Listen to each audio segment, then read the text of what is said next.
Gérard Framanger est un des peintres majeurs en France, mais je pense que ça dépasse véritablement cette question-là. C'est un peintre qui interroge pendant toute sa vie la peinture. L'exposition a été conçue dans la chronologie, évidemment, mais parce que Gérard Framanger travaillait par série et à chaque fois, il renouvelait son langage. C'est un observateur du monde, c'est quelqu'un qui veut trouver, qui veut exprimer et la violence du monde, mais en même temps la résistance du monde, de l'être humain, et que la peinture y participe. C'est une exposition, je pense, rayonnante.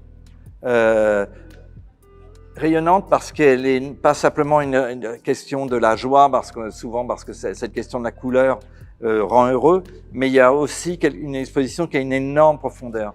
Je dirais les mots qui correspondent mieux à Gérard Framanger, à son œuvre, c'est une vraie gravité d'un spectateur du monde, de son délitement, des guerres, de cette mise en rhizome, de la surinformation, et en même temps, il y reste un espoir, et la couleur est là pour l'exprimer.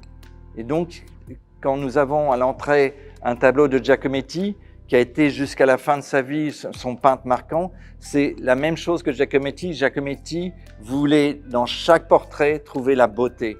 Et je pense que Gérard Framanger, dans chaque peinture, même la plus dure, veut trouver la beauté du monde.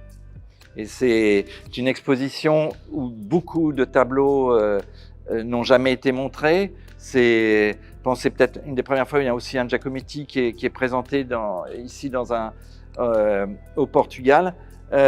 Et c'est une exposition, je crois, qui est majeure pour la carrière. Disons, pour la carrière, Gérard est mort malheureusement en 2021, mais pour montrer vraiment la richesse, la diversité de son travail, de ses engagements. C'est quelqu'un aussi où il y a eu 1968, qui a été extrêmement important pour lui, pour sortir de l'atelier, pour découvrir la rue. Et donc, la question de la rue est extrêmement importante chez Gérard. Mais c'est une exposition qui est labyrinthique et qui permet un vrai parcours de son œuvre. Et je vous invite tous à venir la voir. Je vous remercie.